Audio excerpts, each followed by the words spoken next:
નાઉ friends, લઈએ topic આલ્કોહોલની પ્રક્રિયાઓ.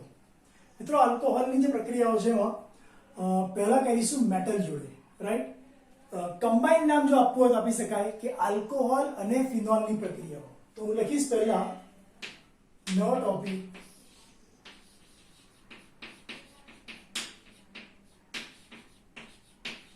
Alcohol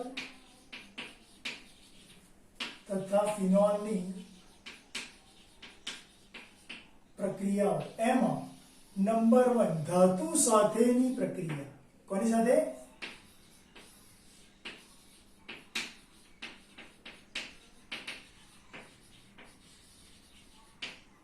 ધાતુ સાથેની પ્રક્રિયા. ચલો ફ્રેન્ડ્સ, હવે ધાતુ જો પ્રક્રિયા કરીએ આપણે આલ્કોહોલની. મારી પાસે ધારો કે ઇથેનોલ છે અને આ ઇથેનોલની મેં સોડિયમ ધાતુ સાથે પ્રક્રિયા કરી. જો 2 મોલ આલ્કોહોલની 2 મોલ સોડિયમ ધાતુ પ્રક્રિયા કરીએ તો હાઇડ્રોજનનો એટમ એવા 2 એટમ દૂર થઈ જાય અને H2 વાયુ પ્રાપ્ત થાય. અને આ સોડિયમ એ જગ્યા પર એન્ટ્રી મારશે 2 ટાઈમ્સ Ca3 Ca2 ONA અને હાઇડ્રોજન રિમૂવ થશે, એક્સપેલ આઉટ થશે, ઉત્સર્ગ થશે, બહાર નીકળી જશે. તો મળશે આપણને સોડિયમ ઇથોક્સાઇડ. સોડિયમ ઇથોક્સાઇડ. ઇથેનોલ લીધો. જો ઇથેનોલની સોડિયમ ધાતુ સાથે પ્રક્રિયા કરવામાં આવે તો સોડિયમ ઇથોક્સાઇડ મળે અને હાઇડ્રોજન વાયુ મુક્ત થાય. આમ આ પ્રક્રિયા દ્વારા એવું કહી શકાય કે આલ્કોહોલના અણુની સોડિયમ ધાતુ સાથે પ્રક્રિયા થાય તો હાઇડ્રોજનનો અણુ મુક્ત થાય અને સોડિયમ આલ્કોક્સાઇડ પ્રાપ્ત થાય. અને કહેવાય સોડિયમ આલ્કોક્સાઇડ.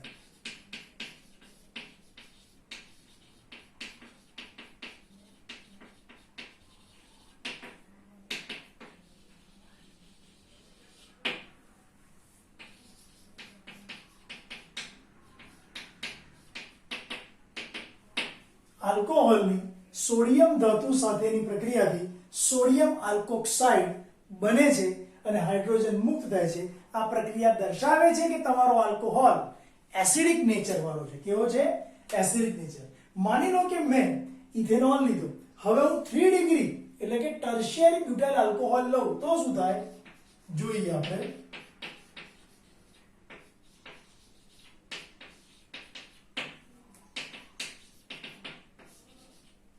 જો હું તૃતીયક બ્યુટાઇલ આલ્કોહોલ લઈ એલ્યુમિનિયમ ધાતુ જો પ્રક્રિયા કરું તો યાદ રાખજો મિત્રો, શું કરવાનું? તમારે આ લેવાના છે 6 મોલ અને આ લેવાના છે 2 મોલ. આવું કેમ? કેમ કે એલ્યુમિનિયમની વેલેન્સી 3 છે. એલ્યુમિનિયમ 3 બંધ બનાવે. કેટલા? 3. તો જોજો અહીંયા આ જ પ્રક્રિયા કરું તો હાઇડ્રોજનના 6 એટમ નીકળી જાય એટલે તમને મળશે 3 ટાઈમ્સ H2 વત્તા આ એલ્યુમિનિયમ અંદર લાગી જશે એટલે તમને મળવાનો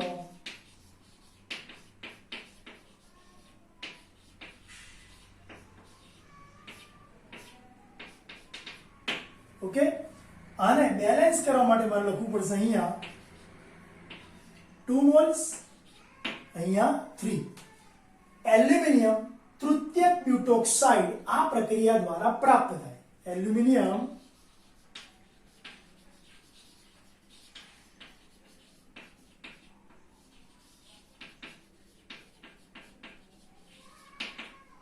આ પ્રક્રિયા દ્વારા એલ્યુમિનિયમ તૃતીયક બ્યુટોક્સાઇડ પ્રાપ્ત થાય. લીધો તો કોણ? તૃતીયક બ્યુટાઇલ આલ્કોહોલ.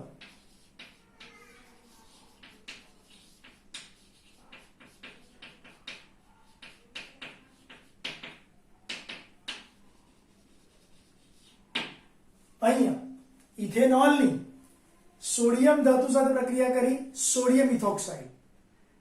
એલ્યુમિનિયમની તૃતીયક બ્યુટાઇલ આલ્કોહોલ જો પ્રક્રિયા કરી તો એલ્યુમિનિયમ તૃતીયક બ્યુટોક્સાઇડ મળ્યું. આમ આ પ્રક્રિયામાં આલ્કોહોલની મેટલ સાથેની પ્રક્રિયાથી મેટાલિક આલ્કોક્સાઇડ પ્રાપ્ત થાય. આમ આ ત્રણેય પ્રક્રિયાઓમાં હાઇડ્રોજન વાયુ મુક્ત થાય છે, જે દર્શાવે છે કે તમારો આલ્કોહોલ એસિડિક નેચર વાળો છે. તો હું અહીંયા લખીશ ધાતુ સાથેની પ્રક્રિયાથી એસિડિકતા નો ગુણધર્મ છતો થાય છે. તો તમારો આલ્કોહોલ અને ફિનોલ બંને એસિડિક નેચર વાળા હોવા જોઈએ એ આ પ્રક્રિયા દ્વારા સાબિત થઈ જાય છે. હવે હું ફિનોલની ચર્ચા કરીશ. મિત્રો ફિનોલ લઈ લઈએ. જો ફિનોલ એની સોડિયમ ધાતુ જોડે પ્રક્રિયા કરીએ, ફિનોલની સોડિયમ ધાતુ સાથે પ્રક્રિયા થાય અને જો અહીંયા પણ 2 મોલ લેવામાં આવે તો હાઇડ્રોજનનો એટમ એવા 2 રિમૂવ થાય છે અને સોડિયમ અંદર ઓક્સિજનની જોડે એન્ટ્રી મારે છે, જે દર્શાવે છે કે સોડિયમ ફિનોક્સાઇડ પ્રાપ્ત થાય. મિત્રો આનું નામ શું?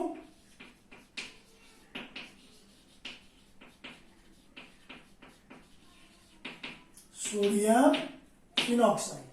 આમ ફિનોલની સોડિયમ ધાતુ સાથેની પ્રક્રિયાથી સોડિયમ ફિનોક્સાઇડ મળે છે, જે દર્શાવે છે કે ફિનોલ એસિડિક ગુણધર્મ દર્શાવે છે.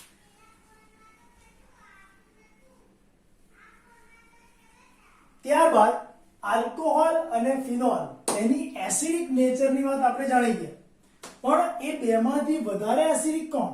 આલ્કોહોલ એસિડિક કહેવાય કે ફિનોલ? એ સમજીએ. બરાબર?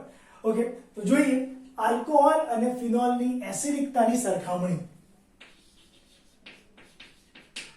આલ્કોહોલ કરતા ફિનોલ વધુ એસિડિક છે એવું સાબિત થઈ ગયું.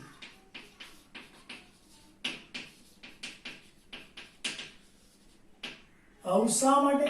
આલ્કોહોલ કરતા ફિનોલ વધુ એસિડિક છે એવું કેમ? એ સમજીએ. જો આલ્કોહોલને આપણે જનરલી ROH તરીકે દર્શાવીએ છીએ. ROH alcohol. આનું આયનીકરણ થાય તો આલ્કોક્સાઇડ આયન H જ્યારે જતો રહે ત્યારે પોતાના ઇલેક્ટ્રોન લીધા વગર જાય. અહીંથી જ્યારે H જતો રહે પોતાના ઇલેક્ટ્રોન લીધા વગર જાય એટલે H પર કયો ચાર્જ આવશે? પ્લસ, અને O પર કયો ચાર્જ આવશે? Minus.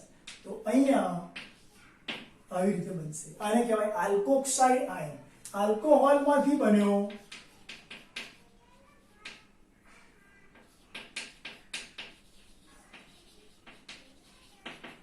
Alkoxide ion. Alkoxide ion જે બન્યો એમાં સંસ્પંદનનો મુદ્દો બનતો નથી, સંસ્પંદન જોવા મળતું નથી. પરંતુ ફિનોલની અંદર જરા ધ્યાનથી જુઓ, આ એરોમેટિક રિંગ ઉપર OH, અહીંયા આયનીકરણ થયું, H+ છૂટો પડ્યો, વત્તા યુ કેન સી ઓક્સિજન પર 4 ટપકા. હવે થઈ જશે 2 2 4 અને H ઇલેક્ટ્રોન લીધા વગર ગયો એટલે અહીંયા બીજા 2 ટપકા આવશે. આને કહેવાય ફિનોક્સાઇડ આયન. શું કહેવાય?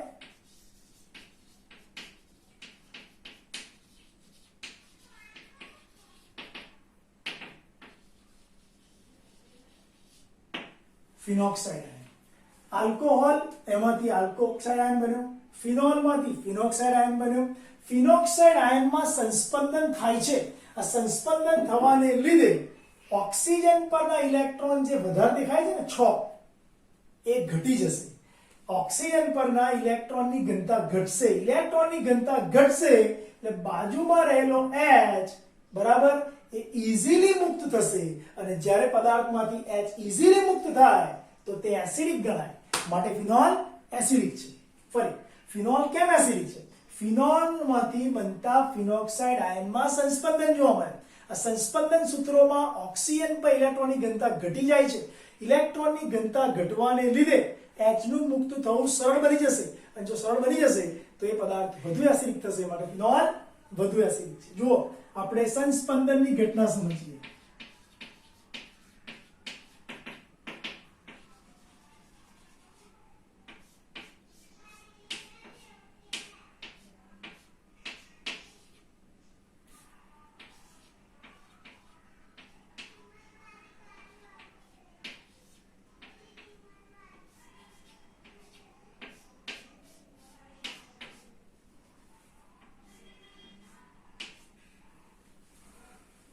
અહીંયા આ બંધના ઇલેક્ટ્રોન, ઓક્સિજન પર ઇલેક્ટ્રોન બંધમાં જશે. બંધમાં જશે એટલે ઓક્સિજન પર ઇલેક્ટ્રોન 6 ને બદલે 4 થઈ જશે. એટલે અહીંયા જે જગ્યાએથી ઇલેક્ટ્રોન ઘટી ગયા એની ઉપર પ્લસ ચાર્જ આવશે. અને અહીંયા બોન્ડ બે ટપકા એટલે ઇલેક્ટ્રોન જે બે છે એ એક બોન્ડ બનાવશે. એક બોન્ડ તો હતો જ, બે ટપકા નવા આવ્યા એટલે બીજો બોન્ડ બન્યો.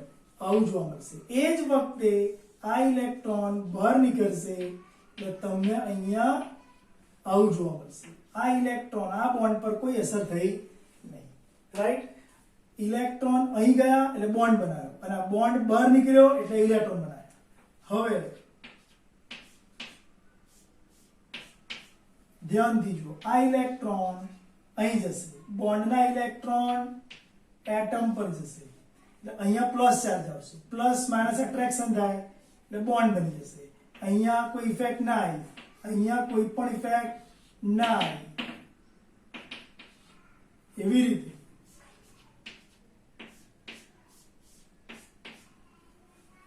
અહીંયા ફરીથી ઇલેક્ટ્રોન એટમ પર જશે. એટમ પર ઇલેક્ટ્રોન જતા રહે તો ઉપર કયો ચાર્જ આવશે? માઇનસ. અહીંયા પ્લસ બનશે. પ્લસ માઇનસ એટ્રેક્શન, બોન્ડ બની જશે. અહીંયા પણ બોન્ડ બની જશે. અહીંયા નો ઇફેક્ટ.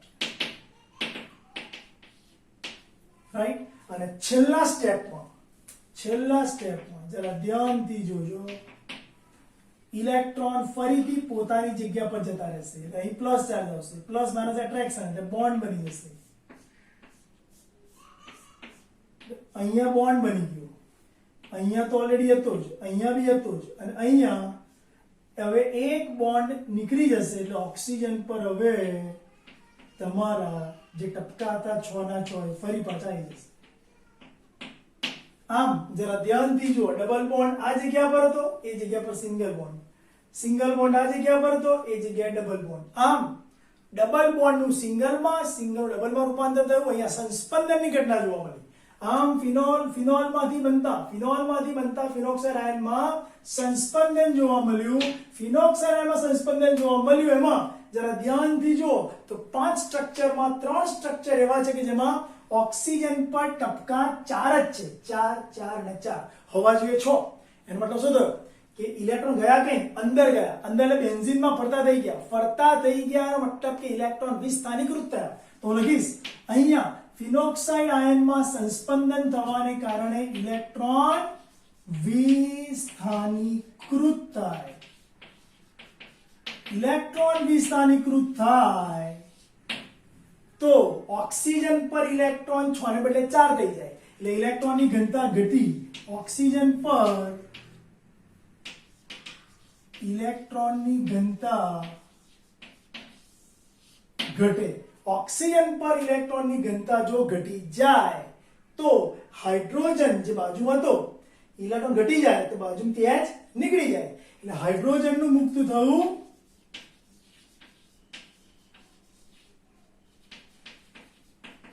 સરળ બની જાય. અને જ્યારે H નું મુક્ત થવું સરળ બની જાય ત્યારે તે પદાર્થ વધુ એસિડિક બને. માટે પદાર્થ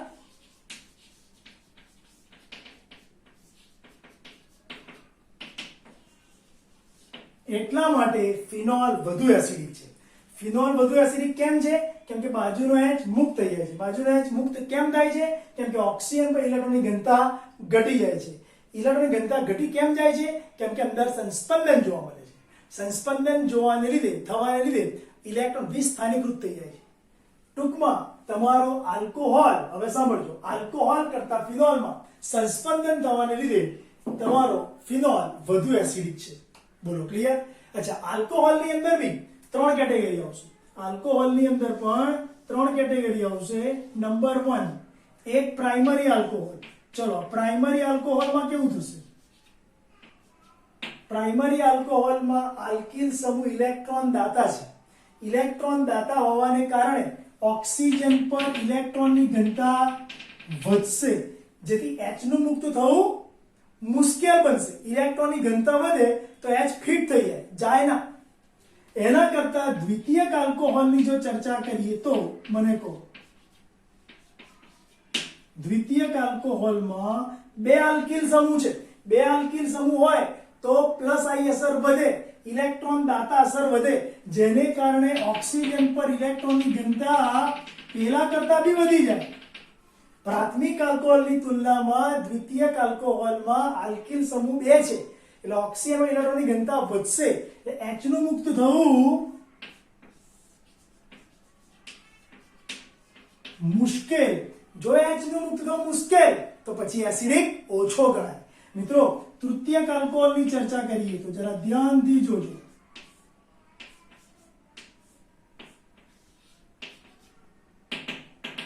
અહીંયા તૃતીયક આલ્કોહોલમાં ત્રણ આલ્કિલ સમૂહ છે. ત્રણ આલ્કિલ સમૂહ હોય તો દાન વધુ થાય, એટલા માટે ઓક્સિજન પર ઇલેક્ટ્રોનની ઘનતા સૌથી વધુ વધી જાય, એટલા માટે H નું મુક્ત થવું અહીંયા સૌથી વધુ મુશ્કેલ બને. તો તમારો તૃતીયક આલ્કોહોલ ઓછો એસિડિક, પ્રાથમિક આલ્કોહોલ થોડો વધારે એસિડિક, દ્વિતીયક ઓછો, તૃતીયક એનથી ઓછો. ઇન શોર્ટ આલ્કોહોલની વાત કરીએ તો આલ્કોહોલ તો ઓછો એસિડિક છે જ, એમાંય પ્રાથમિક આલ્કોહોલ વધારે એસિડિક, દ્વિતીયક આલ્કોહોલ ઓછો એસિડિક અને તૃતીયક આલ્કોહોલ સૌથી ઓછો એસિડિક ગણાશે. જ્યારે આલ્કોહોલ અને ફિનોલની ચર્ચા કરીશું તો આલ્કોહોલ કરતા ફિનોલ સંસ્પંદનને લીધે વધુ એસિડિક છે. ઓકે.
ફ્રેન્ડ્સ, ત્યારબાદ લઈએ આપણે આલ્કોહોલ ફિનોલ ઇથરમાં આલ્કોહોલની જે પ્રક્રિયાઓ છે આગળ વધીએ.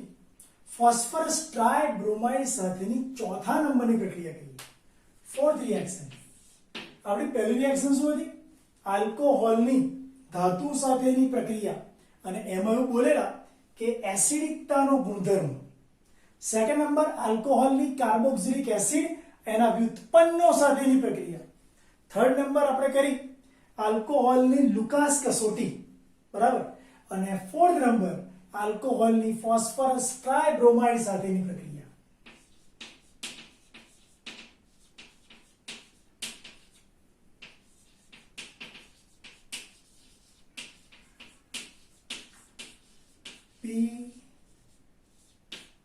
PBr3 સાથેની પ્રક્રિયા, ફોસ્ફરસ ટ્રાયબ્રોમાઇડ સાથેની પ્રક્રિયા. ચલો મને કહો, પહેલા લઈએ આપણે કોઈ પણ આલ્કોહોલ. આલ્કોહોલનું જનરલ ફોર્મ ROH. મેં આની પ્રક્રિયા ફોસ્ફરસ ટ્રાયબ્રોમાઇડ સાથે સહેજ ઊંચું તાપમાન રાખીને કરી. બ્રોમો કેટલા છે? 3. તો આગળ મારે 3 લેવા પડે, એટલે 3 બ્રોમો 3 OH નું વિસ્થાપન કરશે, એટલે 3RBr પ્રાપ્ત થાય, અને બાકી H3PO3 રિમૂવ થાય. તો આ પ્રક્રિયા દ્વારા કહી શકાય કે આલ્કોહોલમાંથી ફોસ્ફરસ ટ્રાયબ્રોમાઇડ સાથેની પ્રક્રિયા કરવાથી બ્રોમો આલ્કેન મળે છે.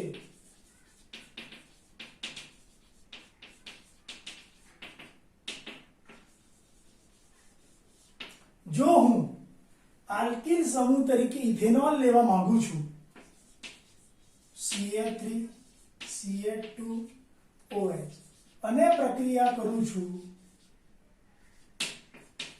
PBr3 સાથે, ઇથેનોલની ફોસ્ફરસ ટ્રાયબ્રોમાઇડ સાથે પ્રક્રિયા કરવામાં આવે તો 3 બ્રોમો વડે 3 OH નું વિસ્થાપન થાય, જેને લીધે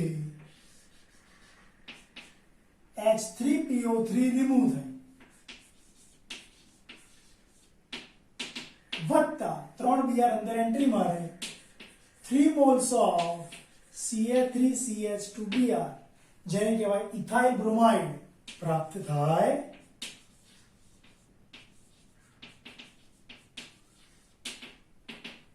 છે. લીધો તો આપણે શું? આ પ્રક્રિયા દ્વારા તમે શું કર્યું? પ્રાથમિક આલ્કોહોલમાંથી 1 ડિગ્રી હેલાઇડ બનાવી શક્યા. માની લો કે મારે તમને પ્રાથમિક આલ્કોહોલ તરીકે આઇસોબ્યુટાઇલ આલ્કોહોલ આપવો છે, દાખલા તરીકે CH3CH3CH2OH. જો હું 3 મોલ આઇસોબ્યુટાઇલ આલ્કોહોલ, મિત્રો શું છે? 3 કાર્બન, સેકન્ડ નંબર પર ગ્રુપ, તો પછી શું લખાય? આઇસો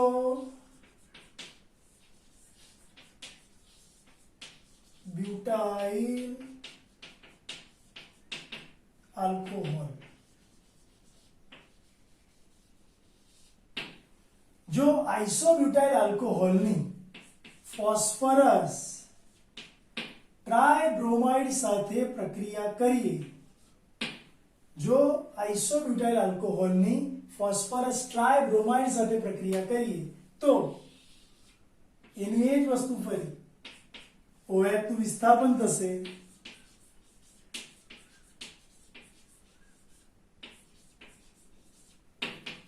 એ જગ્યા ઉપર બ્રોમાઇડ પ્રાપ્ત થાય, આઇસોબ્યુટાઇલ બ્રોમાઇડ.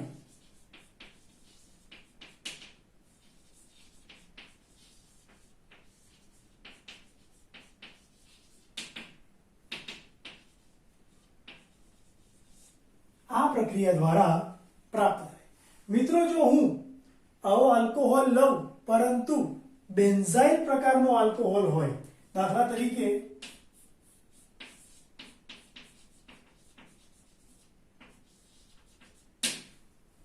આને કહેવાય ફિનાઇલ 1 ઉપર ઓલ, 1 ફિનાઇલ ઇથેનોલ અથવા 1 ફિનાઇલ ઇથેનોલ, જો 1 ફિનાઇલ ઇથેનોલ ની પ્રક્રિયા આ જ રીતે ફોસ્ફરસ ટ્રાઇબ્રોમાઇડ સાથે કરીએ અને 3 મોલ આલ્કોહોલ જો લઈએ તો એ જ વસ્તુ OH ની જગ્યાએ શું દાખલ થશે? Br દાખલ થશે.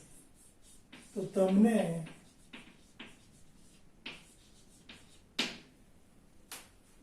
વન બ્રોમો 1 ફિનાઇલ ઇથેન અથવા તો 1 બ્રોમો ઇથાઇલ બેન્ઝીન એવું પણ કહેવાય, 1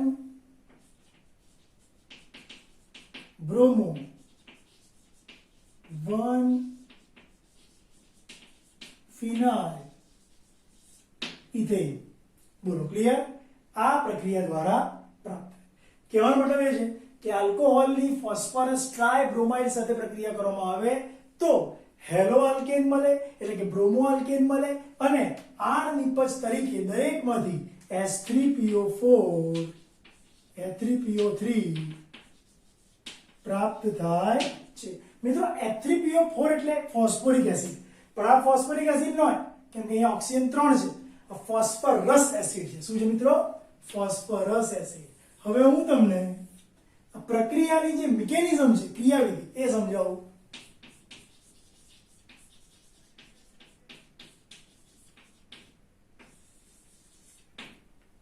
તમે કોઈ પણ આલ્કોહોલ લઈ લો, આ CH2OH ધારો કે આપણે લીધું અને આની પ્રક્રિયા ધારો કે ફોસ્ફરસ ટ્રાઇબ્રોમાઇડ જોડે કરી. ચલો ફોસ્ફરસ ટ્રાઇબ્રોમાઇડ ને હું આવું લખી શકું કે નહીં? રાઈટ. હવે મને કહો બ્રોમો ઉપર 6 ટપકા છે,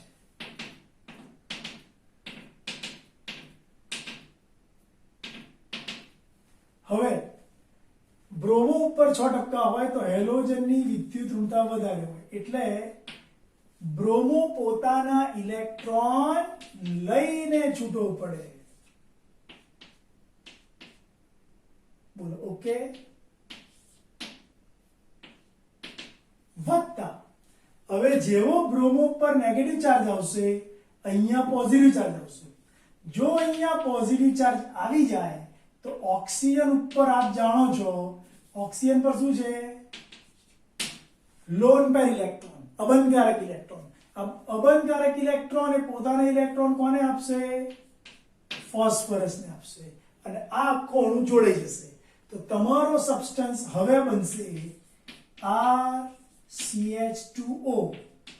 ઓક્સિજને હવે મને કહો ઓક્સિજને PbR2 લઈ લીધો એટલે આ આખો અણુ P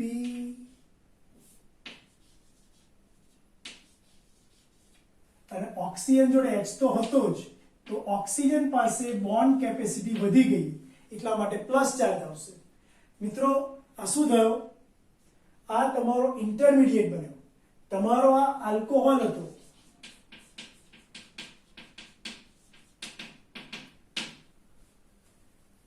શું? Phosphorus alkyl, phosphorus alkyl dibromo protonated alcohol. અચ્છા હવે મને કહો આટલું થયા બાદ આમાં આપણે શું કરીશું? Br એ આના પર એટેક કરશે, તો Br ને આગળ લઈ દઉં છું. બીજા સ્ટેપમાં Br આગળ આવી જશે,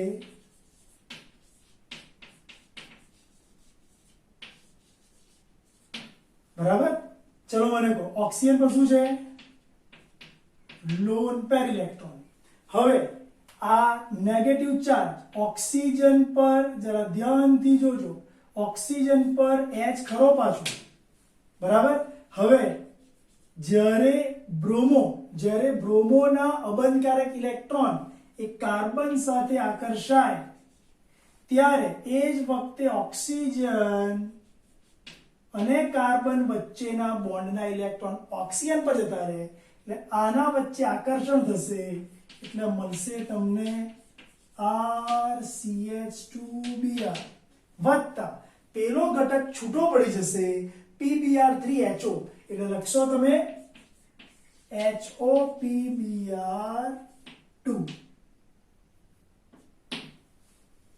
બોલો ક્લિયર? આ થશે તમારો આલ્કાઇલ બ્રોમાઇડ.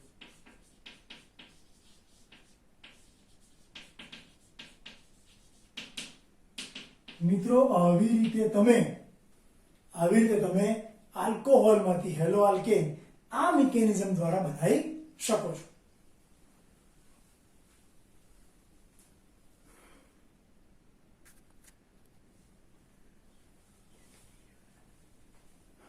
ત્યારબાદ મિત્રો લઈએ એના પછીની પ્રક્રિયા, આલ્કોહોલનું નિર્જલીકરણ, ડિહાઇડ્રેશન ઓફ આલ્કોહોલ.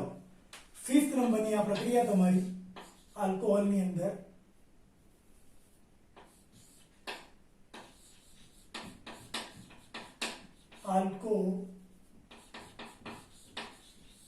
આલ્કોહોલનું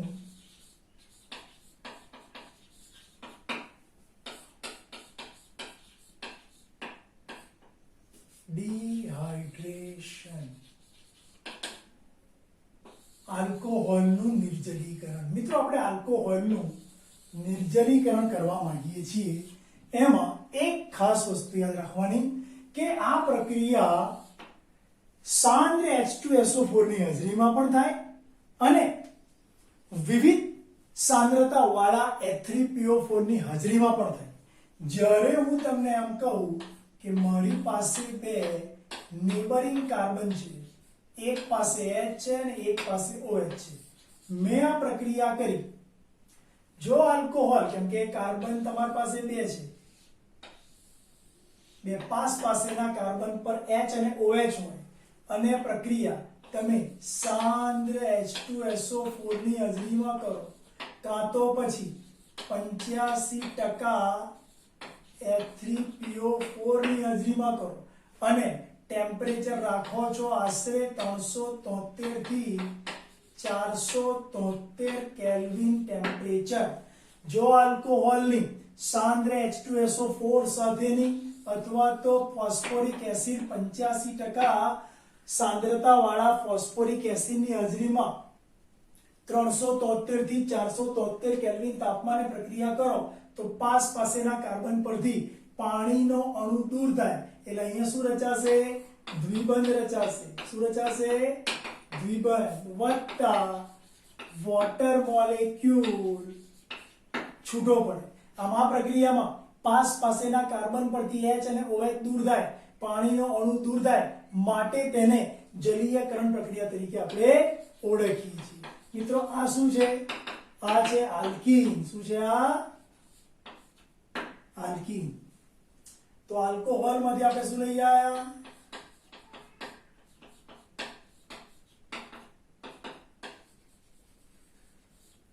આલ્કોહોલ માંથી આલ્કીન લઈ આવ્યા. ચલો હવે એવી રીતે માની લો કે મેં આ આલ્કોહોલની પ્રક્રિયા તબક્કાવાર કરી. પ્રાથમિક આલ્કોહોલ લીધો, દ્વિતીયક આલ્કોહોલ લીધો અને તૃતીયક આલ્કોહોલ લીધો.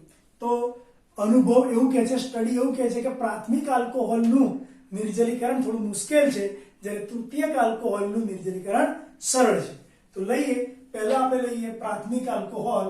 દાખલા તરીકે બે કાર્બન મારી પાસે છે, રાઈટ? CH3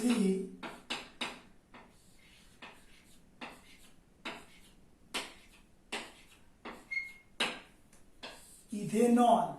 મેં લીધો ઇથેનોલ અને આ ઇથેનોલની પ્રક્રિયા સાંદ્ર H2SO4 ની હાજરીમાં 473 કેલ્વિન તાપમાને કરું તો પાસેના કાર્બન પરથી HOH દૂર થાય, એટલે CH2 ડબલ બોન્ડ CH2, આ CH2 double bond CH2 HOH દૂર થઈ ગયા, એટલે આલ્કીન ઇથીન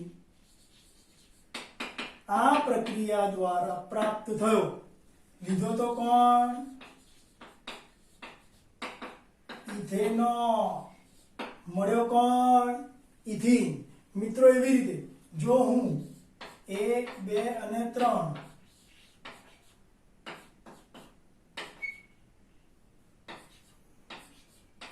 2 જો હું અહીંયા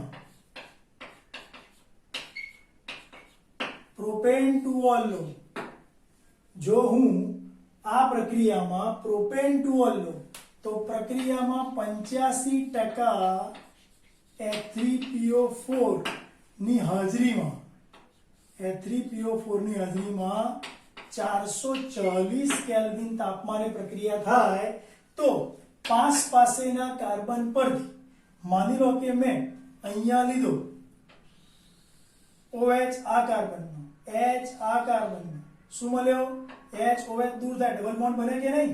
તો મળશે CH3, આખું CH3 છે, આ CH પેલો CH2, આને કહેવાય પ્રોપીન.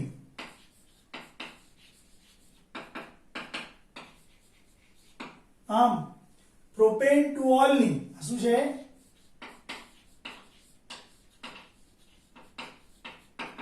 પ્રોપેન ટુ ઓલ છે મિત્રો.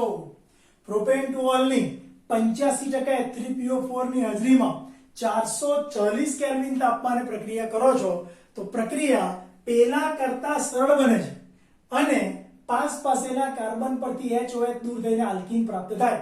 એટલે પ્રોપેન ટુ ઓલ માંથી પ્રોપીન આ પ્રક્રિયા દ્વારા બન્યું. મિત્રો જરા યાદ રાખજો, ઉપર તમે જે ઇથેનોલ લઈને પ્રક્રિયા કરી એમાં તમારે 100% H2SO વાપરવું પડે. આ કોન્સન્ટ્રેટ H2SO મતલબ 100% 100% H2SO છે. નીચે 85% H3PO વાપરવો પડે. મતલબ કે નીચે પદાર્થ તમારો કેવો હશે? ઈઝી પ્રક્રિયા કરશે, એટલે કે પ્રક્રિયા કરવા માટે પોતાની તૈયારી દર્શાવશે, એટલે તમે પદાર્થ અહીંયા 85% વાપર્યો. અને હજુ જે કરીશ એમાં તો 15% જ યુઝ 20% જ યુઝ કરીશ. જો હું અહીંયા 20% H3PO4 મેળવવા માંગુ છું, જરા જોઈએ C જોડે H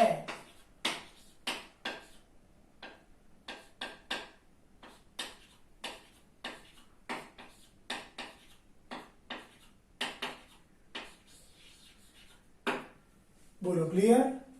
જો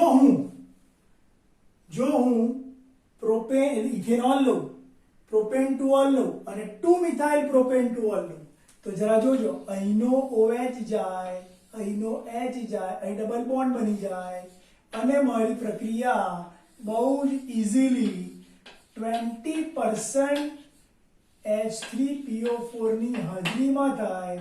ટેમ્પરેચર 473 પણ નહીં, 440 પણ નહીં, માત્ર 385 કેલ્વિન તાપમાને.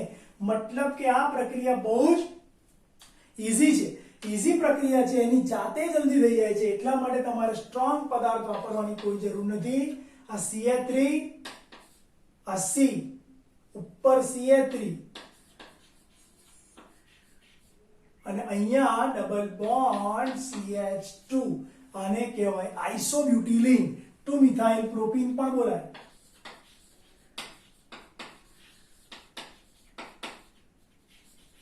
ટુ મિથાઇલ પ્રોપીન, જેનું બીજું નામ છે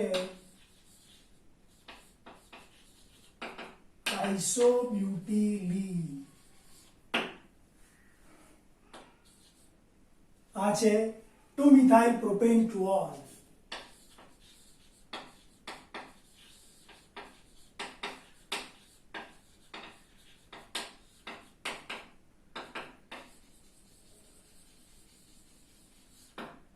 મિથાઇલ પ્રોપેન ટુ ઓલ ની જ્યારે 20% H3PO4 ની હાજરીમાં પ્રક્રિયા કરીએ તો પ્રક્રિયા એકદમ ઈઝીલી થઈ જાય છે. 2 મિથાઇલ પ્રોપીન પ્રાપ્ત થાય. આમ કહી શકાય કે નિર્જલીકરણની સરળતાનો ક્રમ,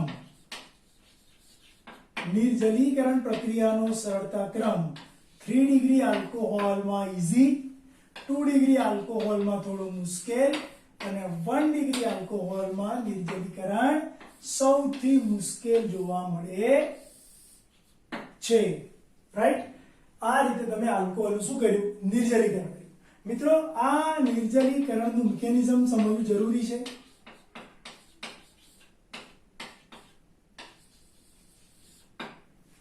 પહેલી વાત, કોઈ પણ આલ્કોહોલ લઈ લઈએ. દાખલા તરીકે હું લઉં પ્રાથમિક આલ્કોહોલ લઈએ. ચલો,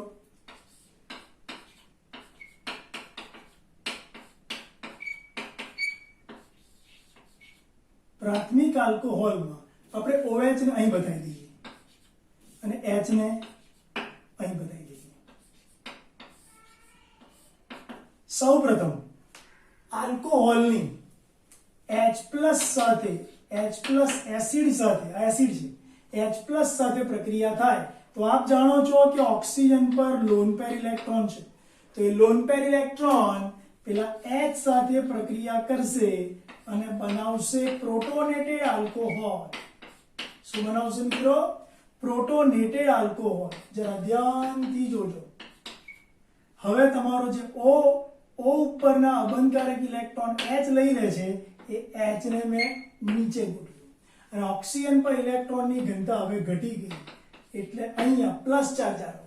આને કહેવાય પ્રોટોનેટેડ આલ્કોહોલ. આલ્કોહોલ ખરો પણ H+ સાથેનો એટલે લીધો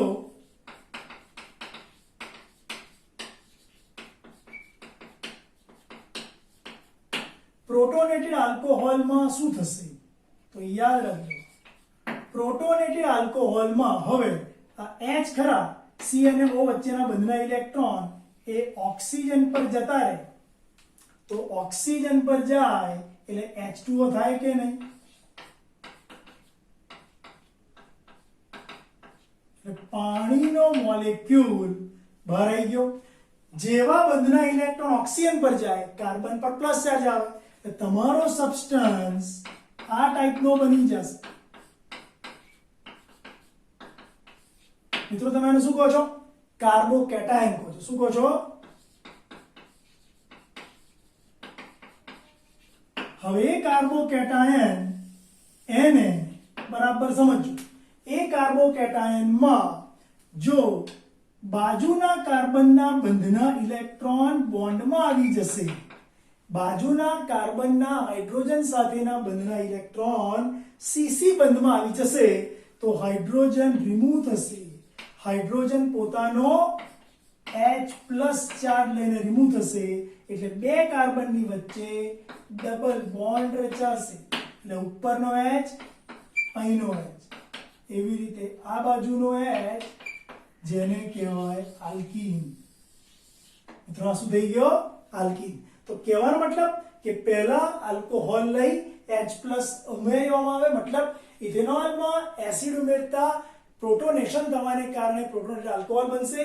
પ્રોટોનેટેડ આલ્કોહોલ બની ગયા બાદ પાણીનો અણુ અંદર દાખલ થવાને કારણે, નીકળવાને કારણે H નું દૂર થવું, જેને લીધે બોન્ડના ઇલેક્ટ્રોન કાર્બન પર આવશે એટલે કાર્બન કાર્બન દ્વિબંધ બનશે અને આલ્કીન પ્રાપ્ત થશે. આમ કહી શકાય કે આલ્કોહોલના નિર્જલીકરણમાં મિત્રો ત્યારબાદ 6th રિએક્શન, છઠ્ઠી રિએક્શન લઈએ. આલ્કોહોલની બરાબર ઓક્સિડેશન પ્રક્રિયા. અહીંયા લેક્ચર નંબર 10 થશે આપણું આ ચેપ્ટરનું. આલ્કોહોલની અથવા તો આલ્કોહોલનું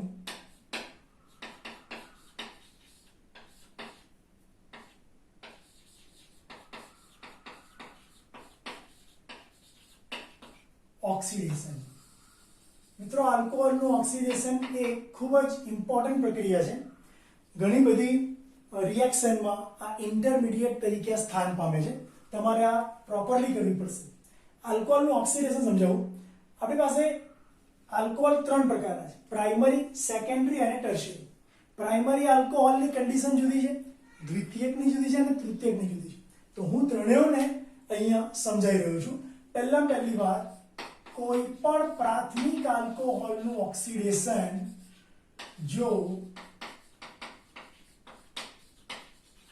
કરવામાં આવે તો યાદ રાખજો, અહીંનો એક H, અહીંનો એક H, બે H નીકળી જાય બરાબર, અને ઓક્સિડેશન કરતા પદાર્થ પોતાનો O આપે તો બે H O લઈને જતા રહે તો મળે શું? RCHO. યુ કેન સી એક H બાકી રહેશે, એક H અહીંથી H નીકળી ગયા O લઈને તો CH જોડે O રહેશે. આને કહેવાય આલ્ડીહાઇડ. પ્રાથમિક આલ્ડીહાઇડનું ઓક્સિડેશન કરવાથી આલ્ડીહાઇડ પ્રાપ્ત થાય. હું લખું છું અહીંયા 1 ડિગ્રી આલ્કોહોલ. પ્રાથમિક આલ્કોહોલનું ઓક્સિડેશન જો કરીએ, હવે કોના દ્વારા કરીએ પછી કહું. જો એનું ઓક્સિડેશન થાય તો આલ્ડીહાઇડ મળે અને આ આલ્ડીહાઇડ મળી ગયા બાદ જો અંદર ફરીથી ઓક્સિડેશન કરવામાં આવે તો કાર્બોક્સિલિક એસિડ પ્રાપ્ત થાય। આવી રીતે ના લખવું હોય તો સિમ્પલી આપણે આવી રીતે 2OH લખી નાખીશું।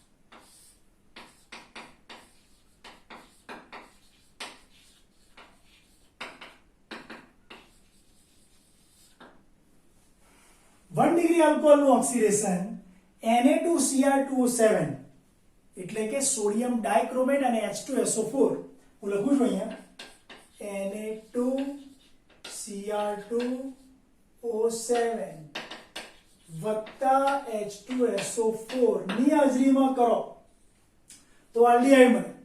એનું ઓક્સિડેશન જો KMnO4KOH જેવા ઓક્સિડેશન કરતાની હાજરીમાં કરો તો RCOH મળે। જો હું પ્રાથમિક આલ્કોહોલનું ઓક્સિડેશન ડાયરેક્ટ આના વડે કરું તો સીધો કાર્બોક્સિલિક એસિડ પણ પ્રાપ્ત થઈ શકે। મિત્રો આ સિવાય પણ ક્રોમિયમ ટ્રાયોક્સાઇડ એટલે કે ક્રોમિક એનહાઇડ્રાઇડ અને PCC જેને કહેવાય પેરિડિનિયમ ક્લોરોક્રોમેટ હું આટલા ઓક્સિડાઇઝિંગ એજન્ટ આ પ્રક્રિયામાં વાપરી શકું છું। એટલે હું અહીંયા આને રાઉન્ડ કરી દઈશ રાઈટ। ફરી પ્રાથમિક આલ્કોહોલનું ઓક્સિડેશન Na2Cr2O7 વત્તા H2SO4 જેવા હાઈલી ઓક્સિડાઇઝિંગ એજન્ટ વડે કરવામાં આવે તો આલ્ડીહાઇડ મળે અને આલ્ડીહાઇડનું ઓક્સિડેશન જો KMnO4KOH જેવા ઓક્સિડેશન કરતાની હાજરીમાં કરવામાં આવે તો સમાન કાર્બન સંખ્યા ધરાવતો કાર્બોક્સિલિક એસિડ મિત્રો પ્રાપ્ત થાય છે। દાખલા તરીકે હું અહીં તમને ઉદાહરણ આપી દઉં।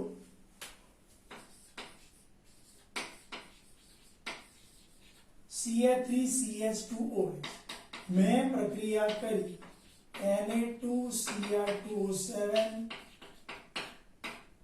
બરાબર। ઇથેનોલની સોડિયમ ડાઇક્રોમેટ સાથેની પ્રક્રિયા H2SO4 ની હાજરીમાં કરું તો ઓક્સિડાઇઝિંગ એજન્ટ આપણને આપશે O।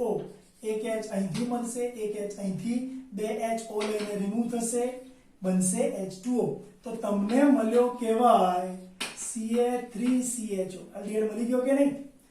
ઇથેનોલ મળી ગયા બાદ જો અંદર ઇથેનોલ મળી ગયા બાદ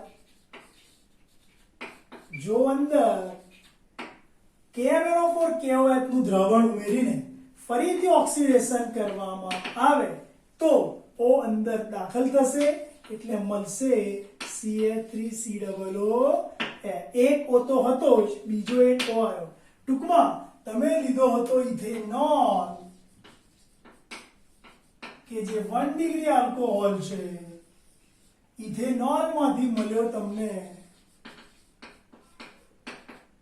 ઇથેનોલ અને એમાંથી ઓક્સિડેશન થઈને મળ્યો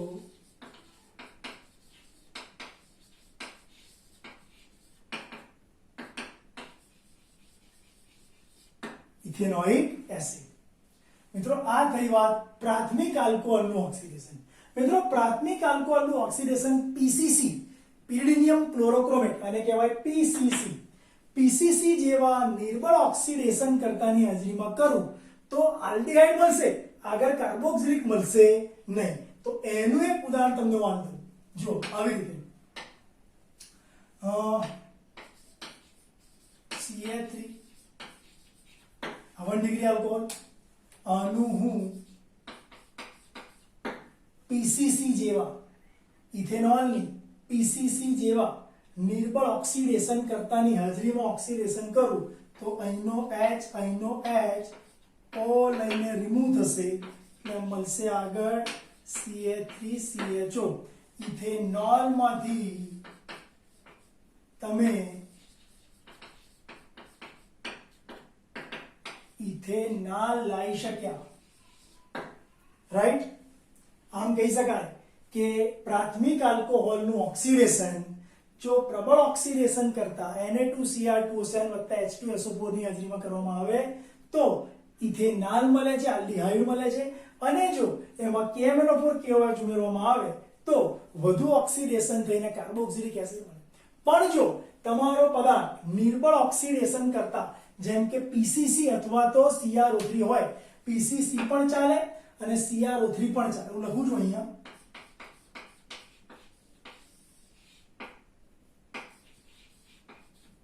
જો પ્રાથમિક આલ્કોહોલની PCC અથવા CrO3 જેવા નિર્બળ ઓક્સિડેશન કરતાની હાજરીમાં પ્રક્રિયા થાય ત્યારે શું મળશે? ઇથેનાલ. ઓકે, હવે એના પછી 2 ડિગ્રી આલ્કોહોલ પછી મિત્રો 2 ડિગ્રી આલ્કોહોલમાં મારી પાસે આ છે. અહીંયા તમે CrO3 રિમૂવ કરી શકો છો. એક જ પદાર્થનો આપણે યુઝ કરીશું PCC, રાઈટ? ઓકે, અહીંયા તમે દ્વિતીયક આલ્કોહોલનું ક્રોમિક એનહાઇડ્રાઇડ જેવા ઓક્સિડેશન કરતાની હાજરીમાં ઓક્સિડેશન કરશો તો અહીંનો હાઇડ્રોજન O સાથે રિમૂવ થશે અને કીટોન બનાવશે. You can see, right? આ શું છે? ફોર્મેટ મેં તમને આપ્યું છે. આનું ઉદાહરણ આપી દઉં છું. જો હું અહીંયા 2 મિથાઇલ મૂકી દઉં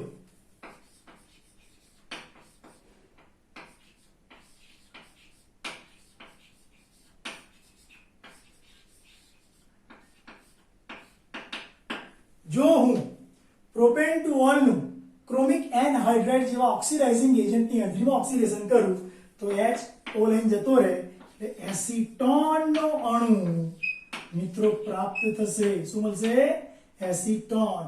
તો યાદ રાખજો, તમે 2 ડિગ્રી આલ્કોહોલનું ઓક્સિડેશન કરીને શું લઈ આયા? કીટોન લઈ આયા. 1 ડિગ્રી આલ્કોહોલનું ઓક્સિડેશન કરીને શું લાયા હતા? આલ્ડીહાઇડ. 2 ડિગ્રી આલ્કોહોલનું ઓક્સિડેશન કરીને શું લાયા? કીટોન. દરેક નીચે નામ લખીએ. આ છે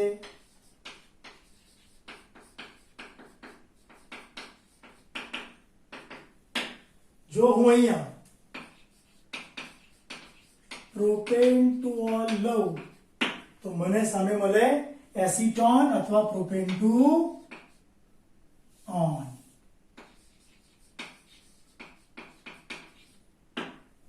રાઈટ? એસિટોન.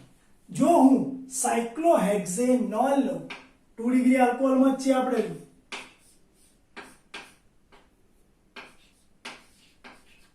સાયક્લોહેક્ઝેનોલ લઉં અને પ્રક્રિયા કરું CrO3 જેવા ઓક્સિડાઇઝિંગ એજન્ટની હાજરીમાં તો અહીંયા કીટોન મળશે. H રિમૂવ થશે O જોડે એટલે સાયક્લોહેક્ઝેનોલનો સાયક્લોહેક્ઝેનોન બનશે. શું બનશે? સાયક્લોહેક્ઝેનોન.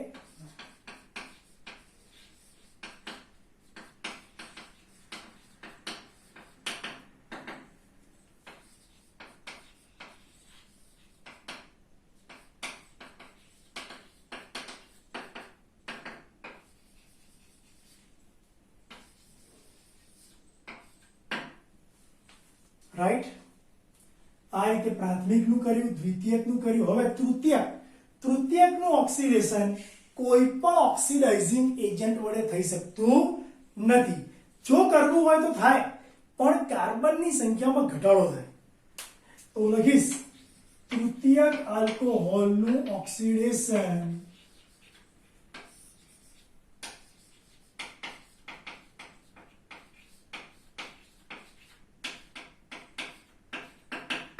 સ્ટ્રોંગ ઓક્સિડાઇઝિંગ એજન્ટ લો કે વીક ઓક્સિડાઇઝિંગ એજન્ટ લો, શક્ય બનતું નથી.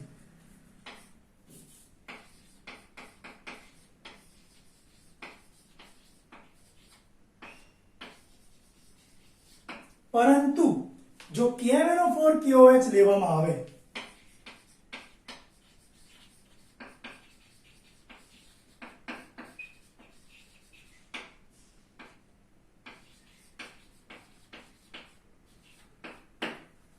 થઈ શકે છે.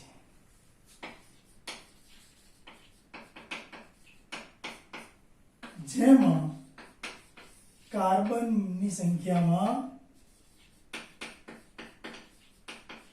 ઘટાડો થાય. જો હું તમને એમ કહું કે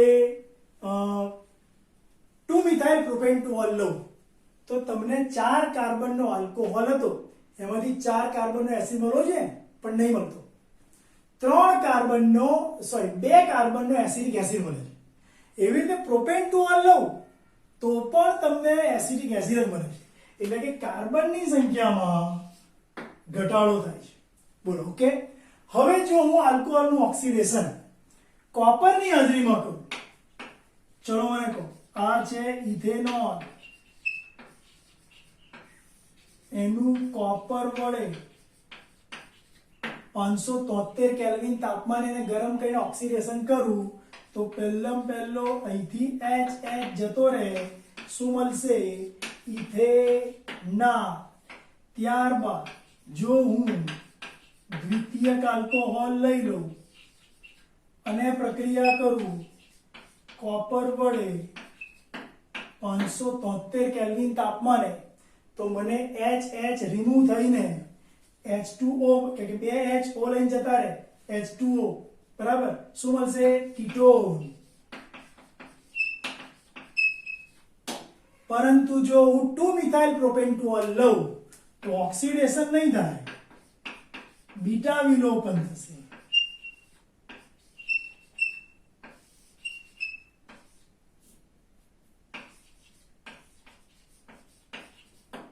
જો હું 2મિથાઇલ પ્રોપેન્ટોલ લઉં તો કોપરની હાજરીમાં ઓક્સિડેશન નહીં થાય, નિર્જલીકરણ થશે. એટલે 5 પાસેના કાર્બન પરથી અહીંથી OH અહીંથી H જતા રહે, અહીં ડબલ બોન્ડ આવી જશે, આઇસોબ્યુટિલીન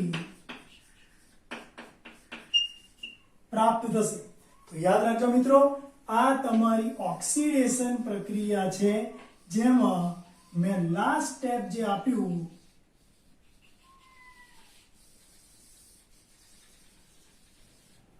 એમાં શું થયું? પ્રાથમિક આલ્કોહોલનું ઓક્સિડેશન થયું, આલ્ડીહાઇડ બન્યું.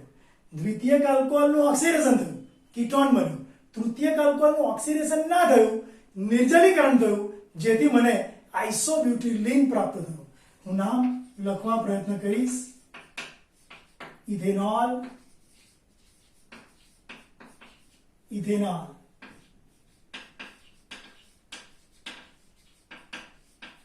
પ્રોપેન્ટોલ, એસીટોન. બરાબર. તો કહેવાનો મતલબ એ છે કે આલ્કોહોલનું ઓક્સિડેશન આપણે આ રીતે કરીએ તો પ્રાથમિક આલ્કોહોલના ઓક્સિડેશન માટે તમે Na2Cr2O7 સોડિયમ ડાઇક્રોમેટ અને H2SO4 અથવા તો એમાંથી બનતા H2CrO4. મિત્રો યાદ રાખજો, હું એક બીજી વસ્તુ કહું, જેને તમે Na2Cr2O7 વત્તા H2SO4 કહો છો એ વાસ્તવમાં શું છે જાણો છો? HCrO4 છે. શું છે? ક્રોમિક એસિડ છે, ક્રોમિક એસિડ. બીજું કે આ PC શું છે? પિરિડિનિયમ ક્લોરોક્રોમેટ. એક પિરિડિન અને ક્રોમિક એન હાઇડ્રાઇડ નું મિક્સચર છે.